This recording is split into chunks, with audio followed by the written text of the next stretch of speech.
My final predictions for the top 5, the Champions League positions in the Premier League this season. I still think there's going to be some massive surprises as we go into the end of the season. The fact that we're looking at Aston Villa, who are lingering in and around mid-table, Fulham, Brighton, Bournemouth, Newcastle, they're all in contention. It's not likely, of course not. But if they went on a run of winning 6 out of 8, 7 out of 9, they could be in the Champions League. Bournemouth, Fulham, Brighton. It's exceptional, and actually it's the only real interesting story in the Premier League this season, except Liverpool, a new manager coming in, being absolutely fantastic. Their first, I'd say, real title in front of the fans in a full season, in a normalised season. That is a special story, but the 3 sides that got promoted are going to get relegated. Everything above that is pretty much boring until you get into the top 9, the top 10. You look at all these sides that are competing for European football. It's absolutely extraordinary. And obviously there are twists and turns where you could even get more sides in the Champions League if Man United win the Europa League, etc. So it's very exciting. I do think there's going to be some twists and turns in my final ordering of the top 5 in the Premier League. I've been very fair in this video. I want Newcastle United to be in the Champions League ahead of Chelsea for banter reasons, for obvious reasons. But coming 5th, I think Chelsea would just about nick it. I think they've got a little bit more in the squad. They've obviously got a few injuries themselves. Nicholas Jackson, they've just come off a big win against Southampton. The thing that could hurt Newcastle United, it's not that League Cup final, which is obviously a big game against Liverpool. I do actually feel in the last couple of weeks, their performances against Man City, the performances against Liverpool, they look a little bit adrift from those the big 6 performances that you might need to guarantee yourself into the top 4, the top 5.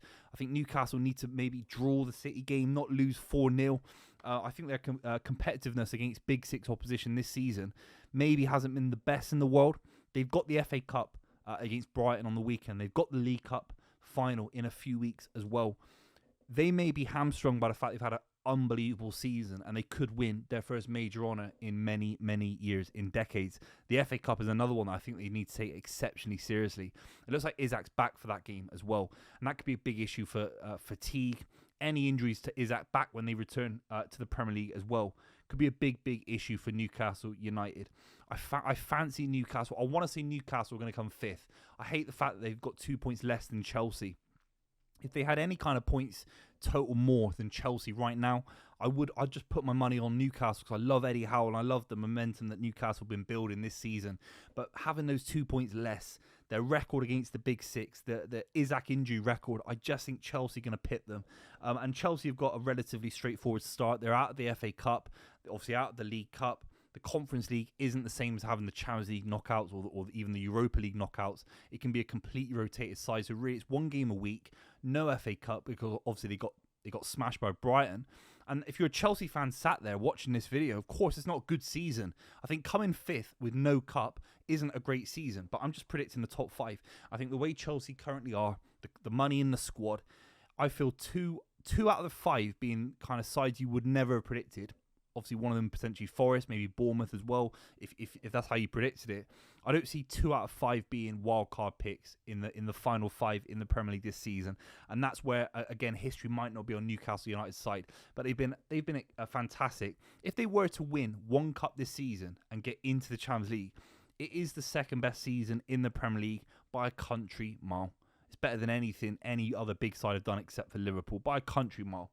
I just don't think it's going to happen. Chelsea, I think they're going to just about get there because of the lack of competition that they're really in.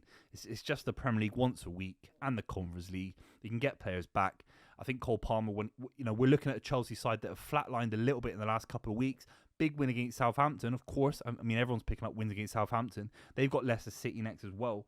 And you feel if Jackson can come back by the end of the season with Cole Palmer, I think they'll pick up form again and they'll maintain their position.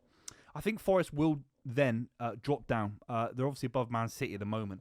I think Nottingham Forest will come 4th. I love the way they're competing against the big 6. Obviously, the one loss for Liverpool this season is against Nottingham Forest, which says so much about how Nottingham Forest have been so good competitively against the big 6 this season. And the 0-0 against Arsenal last night, I mean, we'll talk about Arsenal in a minute, but it was embarrassing, wasn't it, from Arsenal? A lack of fight, a lack of drive. And Nottingham Forest, it's a big result for them. A clean sheet yet again. The defensive unity, the keeper, Murillo, it's exceptional. what Nuno has done. And Nuno came out and sort of said that the Nottingham Forest back five turned into a back four, a comfortable back four, because ultimately Arsenal don't have a striker. So if Nuno Espirito Santo is saying that about you midway through the season, what a mistake it is for Arsenal to not have a striker at this point in the season. It's not going to cost them the top five, of course not. I'm not that crazy. It could cost them against PSV. It could cost them in the Champions League. It really could. They look so flat against Nottingham Forest. They look so dry, so devoid of any ideas. It was alarming, and a lot of Arsenal fans would have been very, very alarmed. So Nottingham Forest, I'm going to put them in fourth. They deserve it. They've been fantastic. I hope they maintain. I hope they don't do a Leicester City where Leicester City came fifth back-to-back seasons, being in and around third and fourth all season. I hope that doesn't happen. I don't see it happening. I just don't think there's enough quality in and around them. Even the likes of maybe Aston Villa that could be taking points and pushing Nottingham Forest, they're nowhere to be seen. They're below Brighton and Bournemouth as well. Bournemouth have had some mixed results recently. The Wolves' performance wasn't great.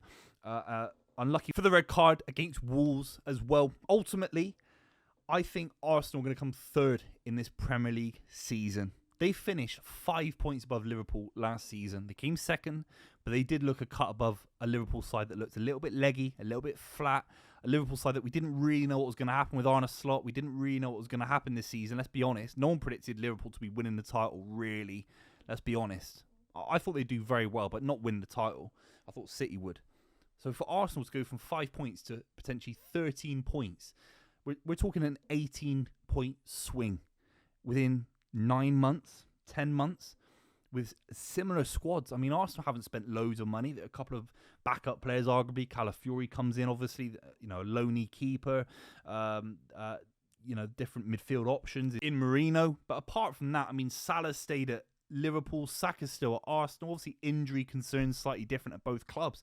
But to have such a swing, I think Arsenal are in a really strange position. I think there's so much pressure on Mikel Arteta from having back-to-back second-place seasons in the last couple of years. If they came third this season, I think it put massive, massive pressure.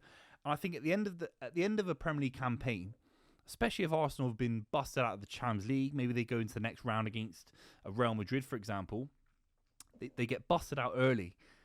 I think I'd rather be Man City, who've got no Champions League, maybe an FA Cup run, who've got a bit more momentum.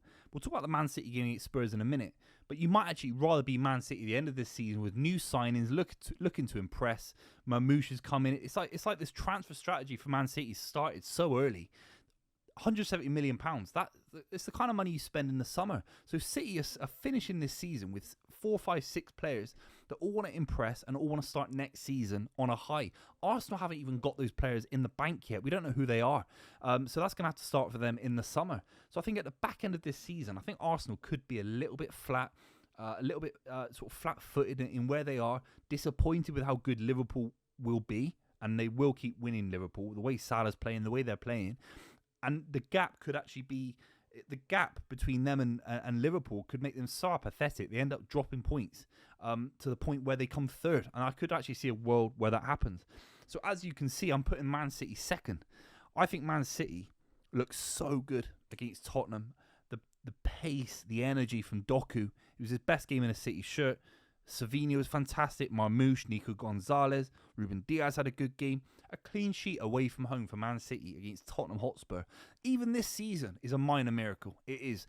In the last 8 years under Guardiola, it's a very, very good result. In the last 20 years, if you look back in Premier League history, it's a very, very good result for Man City. So City have got a defence that is tightening up a little bit. Nico Gonzalez is working. Whether he's good enough to win City the title next season against Liverpool, that's a debate for a different video. But City definitely are, they're responding. The players are responding to a midfield that's got more structure, more understanding of where people are off the ball, how City are going to win the ball back. There's a lot more work rate from Savinho, Doku, Marmouche. Haaland was looking aggressive in the game, scored a great goal. I think City will have so much to prove. And Guardiola is the master. He's the master at getting in players' heads and getting the extra 5-10% out of them. And he'll be looking to get that for the start of next season. That's what he'll be thinking. I'm not sure about how that affects the Club World Cup, even the FA Cup run this season. Obviously, got Plymouth Argyle. But I'm just talking purely in the Premier League. There'll be a run of games where City might win 4, 5, 6 in a row. And I think Arsenal might struggle to do that in the same way. They're more than capable of winning the same amount of games and just coming second. Arsenal. It's not a ban. I'm not trying to banter Arsenal, but I just look at Man City. I look at how good the Spurs result was. There's no pressure anymore. City have been so bad that there's only one way to look up, and that's up the table into a second position. And obviously Liverpool, they're going to come first. Not much to talk about them. 99% now Opta giving them to win the Premier League title. They've won it in February, which is the great achievement in itself. The ease of which they've done it, the calmness of which they've done things at, the way they've operated, it's been absolutely fantastic. They're going to get, I think, close to 90 to 91 points. I don't think they're a side that are going to look to get 96, 97. I think there's a side almost in transition. It's the end of a Klopp era. Arne Slot's taken over the Klopp sort of mantle and is just fine-tuning what has already worked for Liverpool. I think the big test will be next season, what he can build on. New left-back, a new centre-forward, maybe a new kind of midfielder, if maybe Szoboszlai isn't deemed to requirements, or Curtis Jones, we don't know. New right-back potentially as well. New keeper. Next season will be a big, big test for Liverpool. I think 90 to 91 points makes them a great side in the last 20 years. Not one of the best. This isn't better than the Liverpool side that got 97 points, 99 points. It isn't. I'm sorry, Mane was better in that in the front line. I think pre-injury Van Dijk was better. I look at someone like Fabinho midfield. I thought he was world class. He was the best of his kind in the world. So next season will be a big, big test for Liverpool. They come first. They've done fantastically well, and that is the top 5. Let me know what you think in the comments down below. Make sure you subscribe to the channel if you've made it this far, and I'll see you very, very soon.